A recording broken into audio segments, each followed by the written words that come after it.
A gente falou com vocês, né? Que aqui, um vizinho nosso aqui, a galera lá da Bolívia, deu um chutinho no traseiro de 20 anos da turma socialista Left People da esquerda, que tomava conta de tudo. E aí veio o povo e vral, colocou no segundo turno 2 caras da direita, que é para deixar bem claro que é para a esquerda não voltar nunca mais. Já assustou. Agora, o Trump tá querendo pegar o Maduro pelo colarinho e mandar ele pro mesmo lugar que foi o Saddam Hussein. Pois é. Agora, tem outra coisa pior que tá pegando aqui dentro do Brasil. A sanção da Seção 301. Dá uma olhada no que a Bárbara escreveu. Enquanto todo mundo fala da Lei Magnitsky e dos mais médicos, que já está relacionado a 301, uma das bombas silenciosas está vindo dos Estados Unidos. A investigação da Seção 301 contra os poderosos do Brasil. O que está em jogo para você entender? As sanções comerciais, bloqueio de contas, punições para quem sabotou investigações de corrupção, como a da Lava Jato. Opa, peraí, então vamos entender? A Lei Magnitsky, ela trata de violações dos direitos humanos, e aí as sanções são sanções políticas, né? São sanções que vêm com bloqueio de contas e tudo, mas são sanções políticas que expõem uma discussão meio sobre violação de direitos humanos. Aqui nós estamos falando de corrupção e crime pesado, que pode levar a gente para a cadeia. Adivinha? O STF está bem no centro disso. As decisões que anularam provas, soltam condenados e protegeram corruptos agora podem ter um preço alto a ser pago. E esse preço não vai ser pago em real não, meu irmão. Vai ser pago em dólar. Magnitsky. Matérias antigas, investigações censuradas e até compra milionária de imóveis no exterior já estão no radar. E se confirmarem, a Magnitsky vai morder forte. Mas não é só isso. Dá uma olhada no Mais Médicos. Não é sobre direitos humanos, é sobre liberdade. A acusação que se tem é literalmente de trabalho escravo para fomentar ditaduras.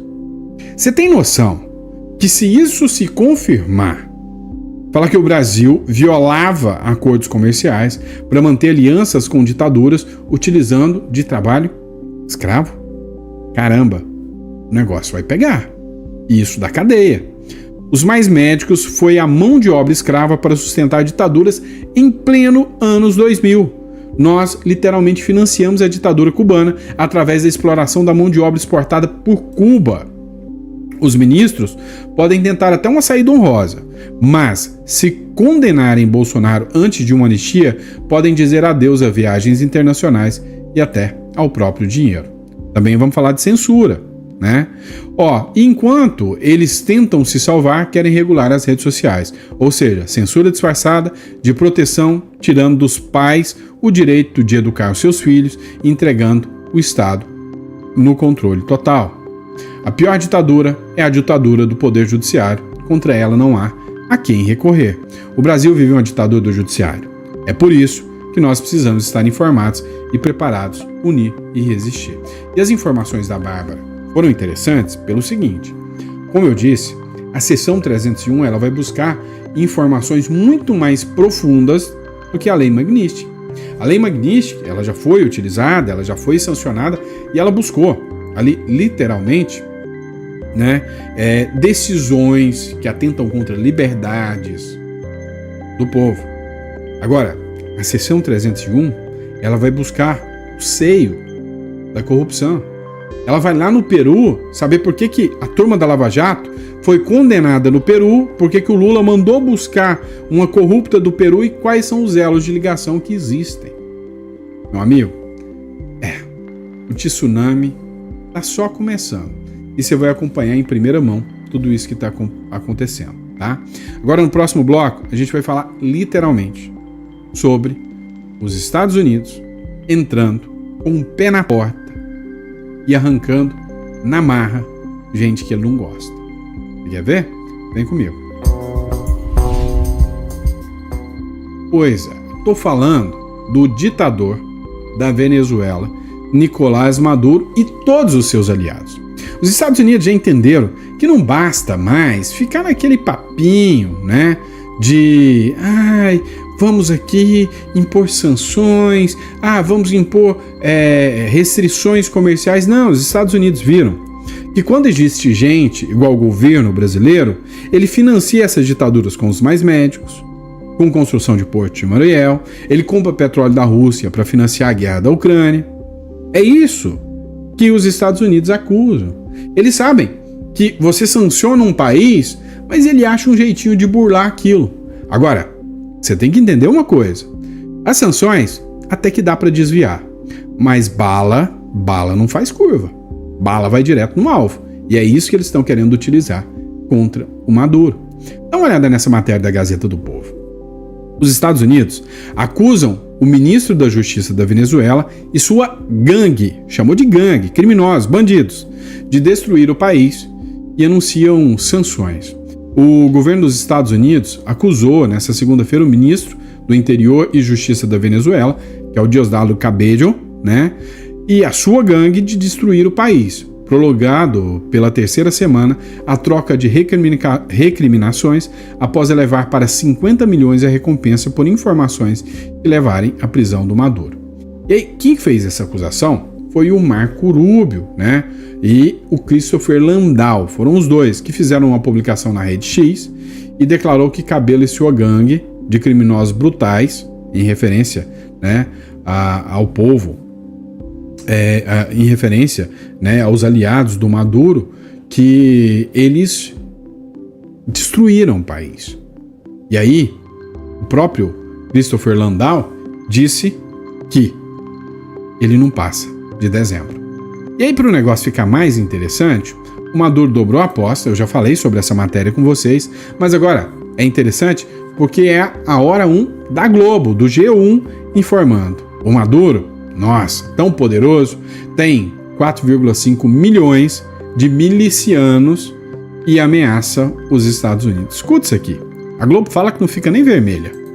O presidente da Venezuela, Nicolás Maduro, anunciou a mobilização de mais de 4 milhões de milicianos em resposta ao que chamou de ameaças americanas. Maduro disse que vai ativar um plano especial de segurança com soldados nas milícias venezuelanas armados com fuzis e mísseis para defender a soberania nacional.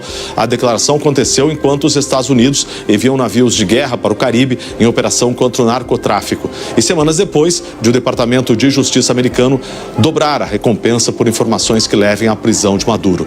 Ele é acusado pelos Estados Unidos de envolvimento no narcotráfico e de representar uma ameaça à segurança. Pois é, 4,5 milhões de milicianos. Ué, se ele tivesse 4,5 milhões de milicianos, era só mandar todo mundo votar nele, né? Até a turma da UOL tá fazendo chacota, né? Por quê? Porque eles entenderam que o jogo é um pouquinho mais diferente. Dá uma olhada. Essa matéria foi publicada pelo Bruno Zambelli agora, a turma do UOL. O Trump enviou 3 navios militares para a Venezuela. E aí, até o UOL já está repercutindo isso aqui. Estão rindo de nervoso, porque sabem que mais um ícone da esquerda está prestes a cair. Acompanhe essa matéria. Absolutamente nada. Bom, vamos para o nosso assunto do dia. Jamil colocou há pouco uma sua coluna disponível para você na nossa página do UOL, que já está entre as mais lidas e que tem a ver com mais uma ação de Donald Trump. O presidente dos Estados Unidos mandou 3 navios militares para a costa da Venezuela. O governo Trump enviou para a costa da Venezuela 3 navios militares sob o argumento de que serão usados para lutar contra o tráfico de drogas em águas internacionais. E esse gesto acendeu um alerta entre os diplomatas, né, entre as diplomacias do Brasil e de diversos países latino-americanos. De acordo aí com algumas fontes, os barcos devem se aproximar da região até a noite desta quarta-feira. Queria que você relatasse pra gente sobre essa ação do governo de Donald Trump e por que ele faz isso, Jamil. Vamos lá, Fabíola, porque isso é extremamente importante e eu diria delicado. Desde o governo de Donald Trump, e o Sakamoto tem falado sobre isso, inclusive, há uma tentativa deliberada do governo americano de classificar os grupos de narcotráfico como grupos terroristas. Inclusive no Brasil, uma tentativa de pressionar o governo para qualificar, por exemplo, o PCC como um grupo terrorista. Lembrando que Cláudio Castro, governador do Rio, e Tarcísio, em São Paulo, e além, claro, do clã Bolsonaro, todos eles apoiam essa ideia de transformar, basicamente, o PCC num grupo terrorista. Eu apoio, e você? Você apoia isso aí? Né? Entre nós, vamos falar isso aqui, né? A gente sabe muito bem que a mídia hoje não apoia isso de jeito nenhum, né? Pelo contrário, depender deles, e dependeu, eles preferiam, né, que esses membros de facções mandassem no Brasil, fossem presidentes, né? Agora o povo, cidadão de bem, tá apoiando 100% o Donald Trump. Quem aí não quer ver a sua cidade segura? Quem aí não quer ver grupos milicianos, né, sendo condenados como tal? Pois é, meu amigo. O jogo tá complicado, porque tá difícil até para essa turma, né, da militância jornalística defender isso. Até nos comentários, um monte de gente criticando porque eles estão passando pano, né, para organizações aí que não deveriam estar todo mundo brigando e falando que literalmente devem sim ser classificados como grupos de terror. Vamos falar um pouquinho, né, de economia? Vamos te assustar um pouquinho? Vamos lá. Olha isso aqui, né? Você vai assustar porque é o Estadão dando uma lambada no Lula. Mas dá uma olhada. Os gastos não contabilizados na meta fiscal ao longo do governo Lula se aproximam de 390 bilhões. Não é de mico, não. É bi mesmo, tá? Evidenciam a fraqueza do arcabouço fiscal e explicam por que o país pratica juros tão altos.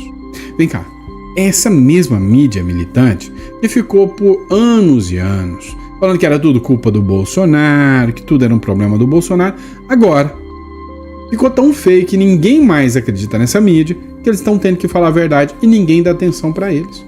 Ninguém dá crédito para eles. A conta da desprestigiação fiscal, não é nem prestigiação fiscal, ficou justamente para quem? Para o brasileiro pagar. E a responsabilidade de quem? É de quem gasta muito mais. A recorrência com que o executivo apela a artimanhas para não ter de admitir a necessidade de mudar a meta só desmoraliza a âncora fiscal. Moralizar o quê? Ninguém mais acredita no Brasil.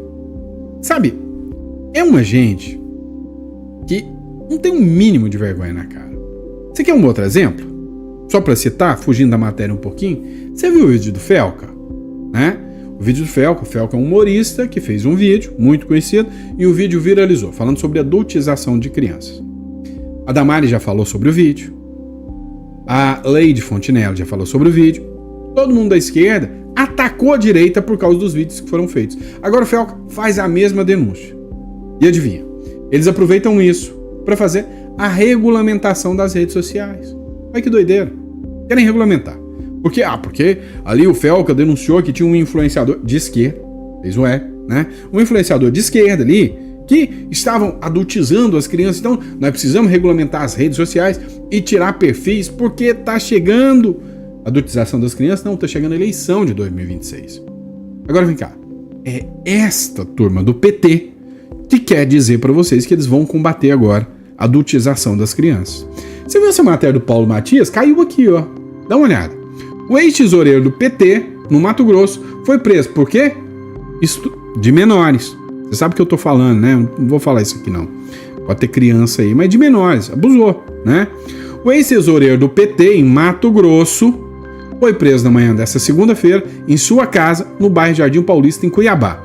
A ação ocorreu após a expedição de 2 mandatos judiciais decorrente de sua condenação a 15 anos e 2 meses de prisão em regime fechado pelos crimes de abuso sexual e vulnerável contra menores. Eu vou evitar falar aqui a palavra aqui. Uma das vítimas é sobrinha de sua ex-companheira, né? Então assim, gente, essa gente que vai regulamentar as redes sociais porque estão defendendo a não adultização das crianças. Te convenceu? Não, né? Duvido. E é isso, pessoal. Obrigado pela confiança, pela credibilidade. Se você gostou do editorial, né, se as informações foram relevantes para você, coloca no comentário. Eu fiquei até o final, gostei. Você pode me ajudar compartilhando também. Faz o seguinte, pega aquela sua amiga petista, aquele seu amigo petista que é chato pra caramba, quem sabe esse vídeo pode converter ele, manda pra ele e fala, ó, esse cara falou de você no final do vídeo. Só pra ele ficar com raiva mesmo, né? Pra ele assistir o vídeo inteiro, só pra ele chegar até o final e ver eu pedindo pra ele colocar que gostou no final, tá bom? Dá uma força compartilhando o vídeo aí. Outra questão também. Vamos entender que o Brasil tá passando por um momento difícil. Eu recomendo que você tenha um plano B para tudo isso aqui. E aí, um plano B seria você ter uma residência fora. Imagina, o pessoal do 8 de janeiro, por exemplo, se eles simplesmente tiveram numa manifestação que deu errado, ou aquela loucura, tiveram que fugir. Fugiram como clandestinos, como imigrantes ilegais. Alguns estão até presos na Argentina. Imagina se eles tivessem buscado uma residência fiscal fora, se eles tivessem um lugar para recorrer. Você deve ter acompanhado, né, que alguns países já até rejeitaram o pedido de extradição. Por quê? Porque essas pessoas são residentes de outros países. Então, se isso é interessante para você, você vai clicar aqui na descrição ou vai mandar uma mensagem aqui para o celular, tá? E a gente vai falar exatamente sobre como buscar a internacionalização.